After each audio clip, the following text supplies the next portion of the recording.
Hey, what's up, guys? Welcome back. This week we got an absolute banger in front of us. UFC 327. Super excited for this card. Have been pumped for this one for a while. Yuri versus Ulberg. Yuri, one of my favorite fighters inside the UFC. Just an absolute showman. I'm so pumped for this fight. It's going to be super sick. Really excited to go through this card. First, want to address the elephant in the room. Last week, worst week on the channel so far. I said at the end of the video that it was one of my lowest confidence weeks picking UFC ever, and I was spot on with that. I just didn't seem like I could put together a streak of correct picks. I think I missed almost all of my parlays by exactly one leg. Just a brutal week, something that, all you have to do is move on, move forward. That's the only thing you can do. So yeah, we're gonna bounce back this week. This is a week that I feel a lot more confident about a lot of my picks. I feel like there's tons of value here on this card. We're gonna put together some bets at the end, as always, and yeah, I think this is gonna be a nice bounce back week. 2 weeks ago, had a nice, Larian Douglas KO, Yusri Belgarwi, Terrence McKinney in round one. That was a nice payout, depending on what, I don't know what you guys are riding these at. $5, $10, $20. I know some people text me, say they're put $100 down. So, if you put $100 on that fight with on that 3-leg parlay 2 weeks ago, you'd have been up quite a bit of dough. I put $20 on it, and I think I won about 225 bucks or something like that. So yeah, that was nice. That made up for an abysmal week last week. And now we're going to bounce back with a big week this week. So let's see what's getting us started off here. It is Charles Radke versus Francisco Prado. Chuck Buffalo taking on Francisco Prado. This is an interesting one here. Prado is a guy, he's 0-3 in his last 3 fights with losses to Daniel Zellhuber, Jake Matthews, and then most recently in his last bout, Nikolai Veretennikov, which I do believe is a fight that Prado did win. Before that, had a knockout win over Otman Azaitar, and then lost to Jamie Malarkey. So over the last 3 years and 1 month, he is 1-4 inside the UFC octagon. He is only 23 years old, so he has been fighting in the UFC since he was 20 years old, which is crazy. Still super young in his career. Put together a better performance last time out against Veretennikov, a guy who I don't really have a lot of respect for. I don't think he's the best fighter. So, what can you say there? But Charles Radke, on the other hand, he's a guy who is always a fun watch. 3-2 in his last 5. His wins are against Gilbert Urbina, Matthew Simmelsberger, and then most recently Daniel Frenza. And his losses are to solid opponents in Carlos Prates, who, could very well be fighting for the belt here soon, and Mike Malott, who is about to be a main event, I believe, next week in Canada against Gilbert Burns. So, despite Radke being 12 years older here, and a tad bit shorter, he does have a reach advantage. He's a gamer. He goes out there, does tons of damage all the time. And with that, I think I'm going to have to lean towards Charles Radke here. Francisco Prado is not going to be the type of guy who is going to be, entering any grappling exchanges, any wrestling and stuff like that. It's actually what he really struggles with the most. That last fight out was super sloppy. There's tons of just disgusting, grappling exchanges that were super hard to score. I do think Prado did more damage in that fight, but Radke's the type of guy who, he may not have the greatest takedown defense, but he has really good striking. He's a gamer. He's bringing it to you all the time. He always puts on, a fun mic the week of the event. So, it'll be interesting to see what happens in this one. I'm going to lean Charles Radke to get this one done by finish. I just think he's the more well-rounded, just better fighter here. I do think Prado's got potential, only being 23 years old, but I do think he'd benefit from some time outside of the UFC, which I believe, he loses this fight to Radke, 0-4 in his last 4 fights, probably out of the UFC. So, moving on up the card, we got Kelvin Gastelum versus Vicente Luque. I believe this is Luque's debut at 185 pounds. I may be wrong about that. He may have fought at 185 in the past, but I know this is his first fight at 185 in a long time. 2-3 in his last 5. Losses are to, Joel Alvarez, absolute animal, moved up to 170 after being a lightweight for a long time. I got to watch him fight in Tampa, knocked out Jakar Close. Absolutely disgusting fight. Joel Alvarez is a killer. Before that, lost to Kevin Holland by Anaconda choke and Joaquin Buckley by KO. So last 3 losses, all respectable. Joel Alvarez, Joaquin Buckley, those are 2 guys I rank super high, especially at 170 pounds. I think they're both going to be dogs. I think Alvarez will be up in the rankings here soon, and I think Buckley is a guy who could fight for the belt at some point in his career. Kevin Holland, on the other hand, a little shaky, but he's so much better at 170 than he is at 185. And, we'll talk more about Holland later because he's fighting on this card. But last 2 wins are against Rafael Dos Anjos 2 years, 7 months ago. And then his most recent win was against Timba Garembo by Anaconda choke just over a year ago. Luque is the taller opponent here. He does have the reach advantage, but that's just been a theme with Kelvin Gastelum his entire career. He's always been the shorter guy. He's always had a reach disadvantage. The dude is just so good at bouncing in the pocket. Dirty boxing is his name. He just knows how to get in, bounce out, and do damage. And Kelvin Gastelum has an absolute iron chin. Everybody makes the jokes about, he eats all this during fight week, and he missed weight again, he moved up, still missing weight at 185 pounds. I get it. It's tough. It's not something you want to see, especially out of a UFC fighter. The promotion it should have some, more strict punishments for these guys that continuously miss weight, and I get that.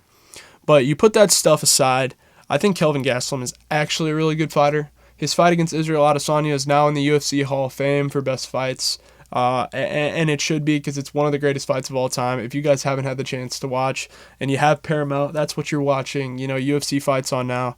Just go on Paramount later, look up Kelvin Gastelum versus Israel Adesanya. It's an absolute banger fight. I got to watch that a couple weeks back when I was doing some Izzy, fight tape before his fight against Joe Pyfer. Gastelum's a gamer. He's an absolute dog. And I think at 185 pounds, he's comfortable. And Luque, he's going to have to, his only real path to victory here is getting him down on the ground and submitting him. And I think, Gastelum has pretty good takedown defense. He was able to stuff a lot of takedowns from Joe Pyfer. And he was able to eat a lot of shots from Joe Pyfer. 3-2 in his last 5. Gastelum, the wins over Chris Curtis, Daniel Rodriguez, and most recently Dustin Stoltzfus. His losses to Joe Pyfer and Sean Brady. 2 solid opponents. Pyfer's going to be entering, the top 5 at middleweight here soon. Sean Brady is a guy who is constantly, in contention talks at 170 pounds. So, going to take Kelvin Gastelum here. No disrespect to Luque, he's a dog, but he really only has one path to victory here, and I think Gastelum will win either by knockout or by decision. Moving on up the card to an absolute banger. Markel Medeiros versus Chris Padilla. Both of these guys are undefeated inside the UFC. I do think, there is a reason that Padilla is close to a -200 favorite here. At least that's what it has it here on Tapology. Let's check the fight odds real quick. Yeah, Padilla's floating between -175 and -200. And I think there's good reason for that. I just think Chris Padilla is the more well-rounded, better fighter here. He's a little bit shorter, but he has the reach advantage in this fight. He's a year older than Medeiros. And just in terms of quality of opponents, you look at Medeiros' wins inside the UFC octagon, 3-0, but the wins are against Landon Quinones, Austin Hubbard, and Mark Choinsky. Hubbard was a split decision. The Mark Choinsky win, it's a guy making his UFC debut, if I'm not mistaken. And then the Quinones win, it's not aged very well. I believe Quinones is outside of the UFC now. Whereas you look at Padilla, his 4 wins inside the UFC octagon are against James Yontop. He finished him, a guy that Mauricio Rufy couldn't even finish. Rong Zhu knocked him out, a guy who's a dog. Rong Zhu's got some really quality wins under his belt. A split decision win over Jai Herbert, who, everybody's seen the head kick knockout. He almost became the first person to beat Ilia Topuria before getting knocked out in the most violent way possible. And then most recently, a knockout win over Ismail Bonfim, which is it's a big step up in opponent between, you know, fighting guys like, you know, Jan Top to fighting Ismail Bonfim. He's continuously stepped up. Bonfim was a guy that was heavily favored in that fight. And I think this is a fight that Chris Padilla is going to win. I really do. I like Chris Padilla in this fight. The reach advantage is nice. The dude's got strong grappling. He's got good striking. He's very, very well-rounded. Markel Medeiros is a good fighter. I'm sure he'll be back and bounce back with some nice wins in the future. But Chris Padilla, in my opinion, he's a great parlay piece. I really like him. You know, 2 undefeated guys inside the UFC octagon. Somebody's got to lose their O. And I believe, you know, if anybody's going to lose their 0 in this fight, it's going to be Medeiros. So give me Chris Padilla. We'll be talking more about him later. Moving on up the card, we've got Tatiana Suarez versus Lupita Godinez. Gonna be pretty quick on this one. Tatiana Suarez 4-1 in her last 5. She fought for the belt. Her only loss to Zhang Weili for the title. Since then, bounced back with a unanimous decision win over Amanda Lemos. She's taken on Lupita Godinez, who's 3-2 in her last 5 with losses to Verna Jandiroba and Mackenzie Dern. Give me Tatiana Suarez here. I think she's going to get this one done. She's a little bit older, but she's got the height and reach advantage. Obviously, amazing, you know, wrestling. I believe she was, you know, she comes from a large, you know, wrestling background, has tons of wrestling pedigree. And her only loss is to, you know, Zhang Weili. I'm just going to have to take her here. You know, minus 155, I think there's good value here. Godinez is a bit more of a finisher. She does more damage, I think, in her fights. But you know, Tatiana Suarez has the wrestling, has the submission game, and I think she's going to be able to implement that. So I'm going to take Tatiana Suarez here. I think, you know, if you can find her at that value, minus 155, I think that's good value. This is the only female fight on the card, but should be a pretty good one between 2, you know, top contenders in the UFC. It looks like, you know, Suarez number 5 against Godinez number 9. So I think Suarez gets a nice win here. Godinez is solid. She's got decent wins over, you know, Jessica Andrade, Julia Pilastri, Tabitha Ricci. But, you know, the 2 losses to Verna Jandiroba and Mackenzie Dern, it's a little scary, you know, and Suarez has really only lost to Zhang Weili. And before that had, you know, submission wins over Andrade, Montana De La Rosa, and Nina Nunez. So give me Tatiana Suarez. Keep that one short, and we'll move on. Moving on, favorite fight on the entire card, other than maybe the main event. They're pretty close, but my boy, Esteban Ribovic taking on Mateusz Gamrot. This is incredibly tough. Ribovic is, I've been saying for a very long time, one of my favorite fighters in the UFC, one of my favorite prospects at 155 pounds. He's taking on Mateusz Gamrot, who's also one of my favorite fighters in the UFC, a guy who I absolutely love his style, being a Polish guy myself. You know, a lot of Polish family, spent you know, the past Easter weekend with them, hearing, you know, a bunch of stories from my you know, my uncle and cousins just talking about a bunch of, you know, Polish things. Mateusz Gamrot's been on the mind recently, and this is a guy who is an absolute dog. You know, 3-2 in his last 5. The wins are over Fiziev, RDA, and Ludovic Klein, who's another guy that I was super high on. Actually picked Klein to beat Gamrot in that fight. His 2 losses are to Dan Hooker by split decision. Very arguable. Super close fight. You know, Hooker probably did more damage. Gamrot definitely implemented his wrestling plan, and then most recently was submitted by Charles Oliveira 5 months ago. He's taking on Ribovic, who's taking a big step up in competition here. His wins, you know, inside the UFC, a win over Kamala Kirk by unanimous decision, a win over Terrence McKinney by KO, which has aged very well, a split decision win over Daniel Zellhuber, which was an absolute war, back and forth fight of the year contender on UFC Noche. Then he lost a split decision to Nasrat Haqparas, which I do still think he won. And then most recently, a bounce back unanimous decision win over Elvis Brenner. Ribovic is bringing a 70% takedown defense into this fight, and I think that's important. You know, it's important to note, especially when you're taking on a guy like Mateusz Gamrot, who clearly has one real strong trait, and that is his takedowns, his ability to hold you down, and do damage from top mount and submit, you know, fighters from top mount. So I do think that There's a reason that 80% of that Tapology community is on the side of Gamrot here.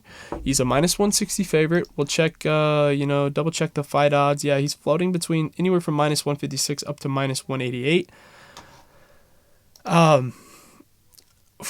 For my own peace of mind, I have to take Esteban Ribovic in this fight. Carrying a 70% takedown defense into this fight does so much damage. Is a gamer. He's continuously gotten better. He fights at Kill Cliff, which in my opinion is the best gym in the UFC. If not the best gym, definitely a top 3 gym in the UFC. I think he's an absolute dog, and I love watching his fights.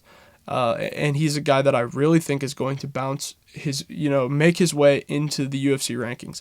He's got by far his toughest opponent ahead of him here. I mean, we've seen what Gamrot did to Ludovic Klein, and Klein was, a notorious finisher going into that bout. I do think Ribovic is going to be able to do a lot of damage. I do think he's going to be able to stuff some takedowns. If he can stay on his feet, he is going to win this fight. I think that, the striking, it really isn't even close. Gamrot is clearly the better wrestler. Definitely has the wrestling pedigree, the grappling pedigree over Esteban Ribovic. But Ribovic holding a 70% takedown defense. Clearly, he's been in a full camp at Kill Cliff for Mateusz Gamrot, facing killer grapplers in his gym. Trains with guys like Ilya Topuria. Give me Ribovic here. I gotta take him. I think you can get him at plus 150 value. I think it's solid, and I'll probably end up putting a little straight on him this week. So I'm gonna take Ribovic. I understand why a lot of people are going to be on the side of Gamrot, but I do think there's a reason the odds of this fight are so close, and that is because the amount of damage that Ribovic can do and the takedown defense that he's bringing into this fight. So, moving on up the card, we got Kevin Holland versus Randy Brown. This is a fun one.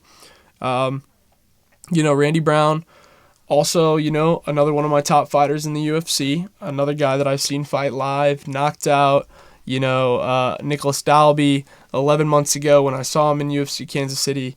One of the best knockouts I've seen live. Definitely top 3 knockout that I've seen in person. Just an absolute storybook KO. His last 3 wins, against Dalby, Muslim Salikov, and Elezu Zaleski dos Santos. His 2 losses to Brian Battle by split decision, still up in the air on that one. And then most recently was knocked out with a clinch knee by Gabriel Bonfim 4 months ago. Randy Brown is a little bit older in this fight. Same height as Kevin Holland. He's going to have a 3-inch reach disadvantage. A lot of people are on the side of Holland because he is an underdog in this fight. But I just can't pick Kevin Holland. I can't. There's just, a certain level of professionalism that, I have respect for, and Randy Brown has that, and Kevin Holland doesn't. Kevin Holland just doesn't take his job seriously. And I can respect that he's put on some great fights in the past, and he's got very respectable wins over good opponents. But the bouncing between 170 and 185 pounds just to always have fights, and every single time your fight is literally set at a coin flip odds, like literally every single time. I mean, this is another example of a fight that's probably going to be at closing near minus 110, minus 110. He's been better at 170 than he has been at 185 pounds. His last 3 losses are to RDR, D-Rod, and Mike Malott. So he's 0-2 in his last 2 fights at 170. His 2 wins are against Gunnar Nelson and Vicente Luque. I'm going to have to take Randy Brown here. I just think Brown cares more about his record and, getting wins inside the UFC octagon and actually moving forward with his career than Kevin Holland does. Holland knows that his job is safe. He knows that he could lose, 3 more fights in a row and he'd still be on, numbered card, featured prelims, main events, if they can match him up against, an up-and-comer or this guy or that guy. He knows his job's safe. He fights all the time, and I have respect for that, but he really doesn't give a shit about the UFC. He doesn't give a shit about his record, and he doesn't give a shit about getting wins. And I can't bet on a guy who just doesn't give a shit about any of those things. So give me Randy Brown here. Has a bit of a reach disadvantage, but strong, good grappler. Has super strong hands, as I've seen in person. I'm going to take Randy Brown, and I'm going to move on. Moving on up the card, Patricio Pitbull versus Aaron Pico, another one I'm super excited for. Pitbull's been talking a lot of shit this week. Despite being 2-3 in his last 5 fights with 2 losses outside of the UFC to Sergio Pettis and Chihiro Suzuki at Rizin, his 2 wins are over Jeremy Kennedy 2 years ago at Bellator, most recently a unanimous decision win over Dan Ige, and he lost to Yair Rodriguez in his UFC debut. Pico lost to Lerone Murphy in the UFC debut. I still think Lerone beat Movsar. I don't care what anybody says. I think Lerone should be the guy fighting Volk next, but that's not how the UFC judges saw it, and they're giving Movsar the title shot. But that's still, Lerone Murphy clearly a top 5 UFC featherweight, and they matched him up against Pico in his UFC debut, so they do believe in Pico, and I think there's good reason for that, and there's also a good reason that he's a minus 300 favorite in this fight.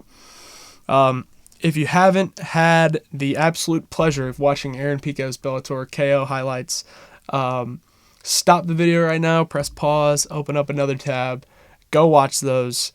You'll be sold on him in a second, just like I'm sold on him in this fight. I really don't need to think about this one much. He's taller, he's got the reach advantage. An insane wrestler, so, I don't even think Pitbull's going to be able to put together a wrestling department. I definitely don't think Pitbull's going to KO him, despite how much shit he's been talking about Pico having a glass chin, even though the knockout in his last fight was by probably one of the craziest spinning elbows in UFC history. I think if Pico taps Patricio Pitbull on the chin here, this fight's going to end in the first round. So give me Pico to win this one by KO. Pitbull's just been talking too much, and Pico's going to shut him up. Moving on up the card to the main card opener. Super fun one. Killer Cub Swanson versus Nate the Train Landwehr. I'm coming off of watching Cub. This is another guy that I've seen fight in his last fight against Billy Quarantillo. Knocked him out a year, 3 months ago at UFC Tampa when I was there in person. Storybook finish. We were standing right by a bunch of Billy Quarantillo, friends and family who were being quite rude. And so watching, Billy get KO'd by Cub and just being able to lose our minds right in front of his entire family was definitely one of my favorite moments as being a UFC fan so far, as petty as that may sound. Before that, the losses to Andre Fili by split decision and Jonathan Martinez by leg kicks. Big surprise, Jonathan Martinez, best leg kicks in the UFC. I've been saying it for forever.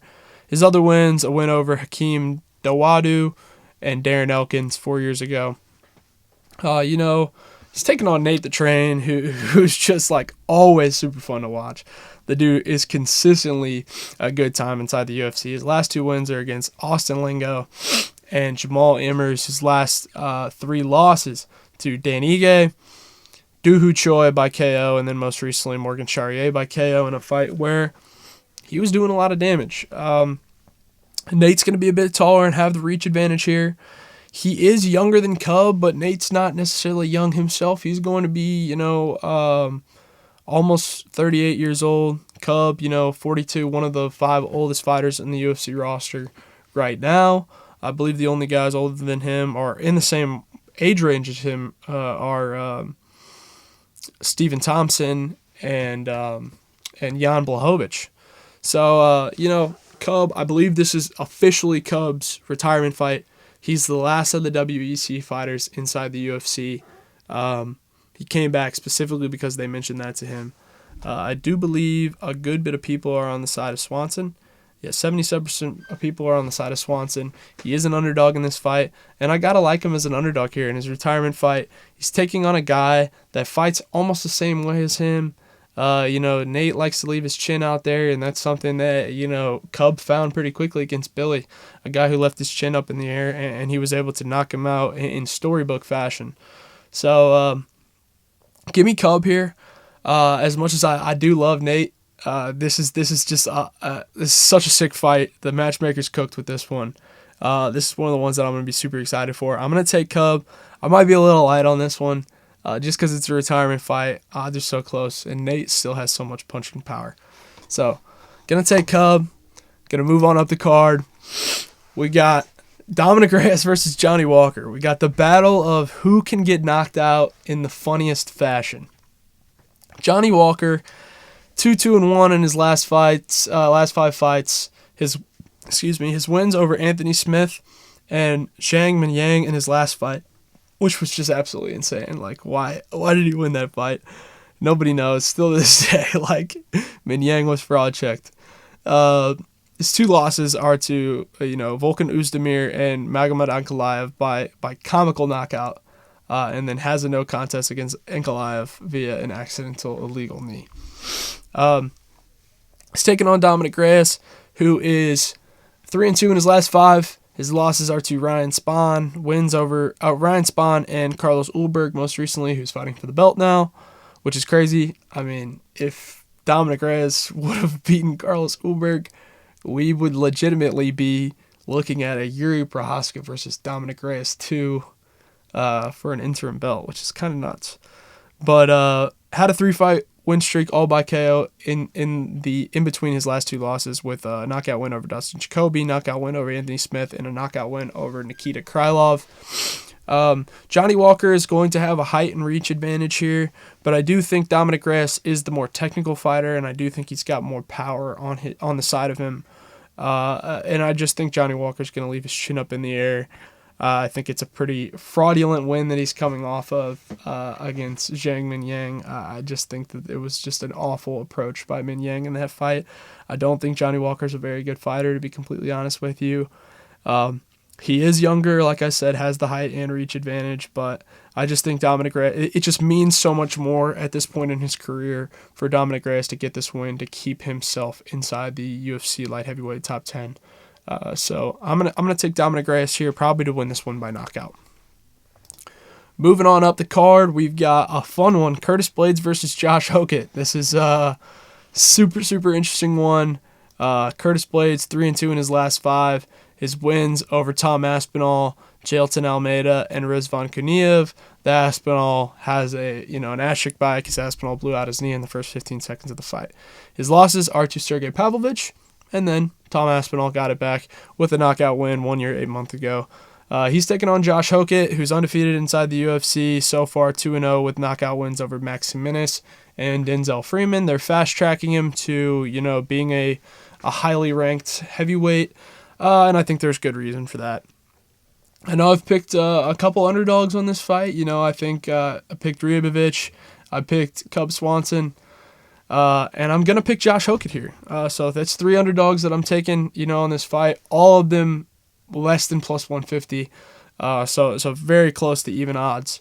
I just think that this is a super winnable fight for Hokit. Blaydes has a lot of punching power, don't get me wrong. He's taller, has the reach advantage. But Josh Hokit is a former All-American wrestler at Fresno State.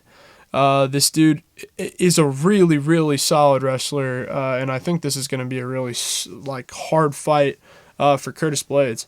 Could Curtis Blaydes find a KO in this fight? Because Hokit likes to leave, himself out in the air. I do think he could. Don't get me wrong. I think Curtis Blaydes could find Hokit's chin, and I do think if Hokit were to take, a big strike from a perennial UFC heavyweight like Curtis Blaydes, it probably would do a lot of damage pretty quickly. But I do think Hokit knows that he needs to win this fight with a strong grappling approach. Blaydes isn't a bad wrestler, but has been dealing with a lot of injuries recently, especially to his knees, and Hokit knows that. I know Hokit's going to talk a bunch of shit this week leading up to the fight. It's going to be interesting. It's going to be fun seeing, this fight press conference, because Hokit's definitely going to be talking a lot of crap. He's sort of a gimmick fighter, but he is a guy that the UFC wants to build up. And I don't think that, Mick Maynard, Sean Shelby, and Hunter Campbell would have made this fight if they think that it's impossible for Josh Hokit to win it. So I'm going to take Josh Hokit in this one. I just think the wrestling pedigree is there.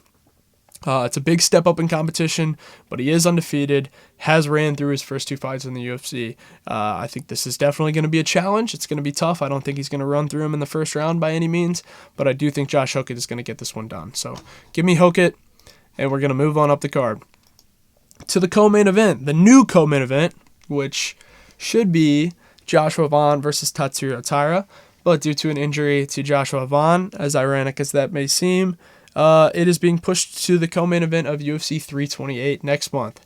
So, our new co-main event is Paulo Costa versus Azamat Murzakanov at 205 pounds. Paulo Costa's 205 debut, moving up from 185. He says that there is no permanent plans to stay here, at 205, that he is going to move back down to 185 after this fight. So that makes no sense whatsoever. And I think Murzakanov is going to murder Paulo Costa here. I think that Costa doesn't really stand much of a chance in this fight. I mean, I get that he's taller and has a bit of a reach advantage, but Murzakanov is a natural light heavyweight. This dude is 16-0 and has fought at light heavyweight his entire career. And he's taking on a guy in Costa who's 2-3 in his last 5. His wins are against Roman Khabibulov, which is a solid win, I guess. And before that, Luke Rockhold 3 years, 7 months ago. Absurd. And his last 3 losses are to Marvin Vettori, Robert Whittaker, and most recently a split decision loss, even though clear unanimous decision loss, to Sean Strickland. I don't know why the odds were so close in this fight. I think Murzakanov is actually good. I think he's got strong hands. I think he's got good wrestling, and I just don't see Paulo Costa standing a chance in this fight. I think there's great value on the side of Azamat Murzakanov. It's saying minus 190 here. On the best fight odds, he's actually floating around minus 205 to minus 220. There's good reason for that. Costa talks a lot of shit. He's good on the mic. He's physically big, physically imposing guy. Makes no sense for him to move up to 205 pounds if he knows that he's just going to move back down to 185. And with that being said, give me Azamat Murzakanov to move to 17-0 here. I don't think this is going to be a very eventful co-main event. I mean, I think that Mateo Skamrot versus Esteban Ribovic is more co-main event worthy than Azamat Murzakanov versus Paulo Costa, but that's besides the point. It'll be interesting either way. Give me Murzakanov. And that brings us to the main event, what we've all been waiting for. Only 12 fights on this card, so, it's going to be a quick event, but honestly, top to bottom, it's a really good event. Even without Tatsuro Taira versus Joshua Vaughn, I know that hurts the card a lot, because with that fight on this card, 13 fights, with a main event featuring, all these bouts that we've been going through, and a featured prelim of Cub Swanson versus Nate Landwehr, this could legitimately be, a top A-tier, S-tier card. But, without that fight, definitely drops it down a little bit. Still a banger card.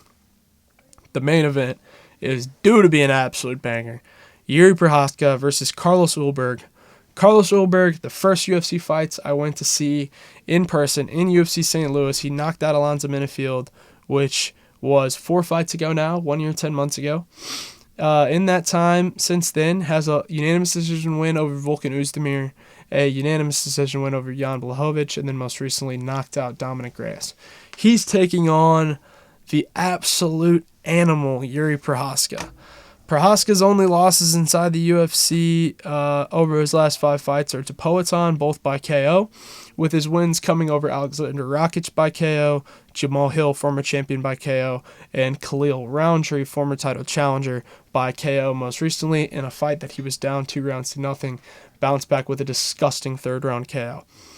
I think Yuri Prochazka, even if he goes down on the scorecards, is going to be a live dog heading into the 4th and 5th round of this fight. And I don't see Carlos Ulberg having the finishing power to put out Prochazka with one shot like Poatan did. Prochazka is locked in. He is locked into this fight. I've been watching tons of videos of him talking about how this is his mission, about how he knows what he has to do to win this fight. And I believe in the samurai ways of Yuri Prochazka. I think this dude is a true ancestral warrior. And he's one of my favorite fighters in the UFC. He's an absolute dog. He's a joy to listen to, in a podcast setting. Just his whole approach to fighting, his whole approach to, preparation going into a fight, is some of my favorite things about the sport. It's why I love the sport so much. Ulberg is no easy opponent. I don't see, Prochazka straight running through him. I think Ulberg could win a couple rounds in this fight. But I do still think Yuri Prochazka is going to find a way to get a finish in this. Whether that be by knockout, or, the fact the dude did submit Glover Teixeira at the end of the day. So submission's never off the table, especially if he's able to weather Ulberg, knock him down, and then from a knockdown, potentially put himself in a position to get a submission win. So I do believe Yuri Prochazka gets this one done by finish, most likely by KO. I do think he's going to be, the next UFC light heavyweight champion.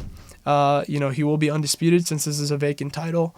And I believe nobody better for the UFC to have at 205 than Yuri Prochazka. So give me Yuri. Gotta lean with him. I think this is going to be a banger of a fight, and I'm super excited. And that brings me to, favorite part of the entire video. Put together some parlays. We're going to go with a couple of parlays this week. Prelim parlay first. Charles Radke, Kelvin Gastelum, Aaron Pico by KO or decision. 3-leg parlay. Gonna flash that. That's my prelim parlay. Main card parlay, we're gonna go with Dominic Reyes, Azamat Murzakanov, Yuri Prochazka. 3-leg parlay. I'm gonna flash up a straight on what it looks like to throw a straight at Esteban Rubovic. Aside from that, I think I'm gonna take Chris Padilla, Tatiana Suarez, and Josh Hokit in a 3-leg.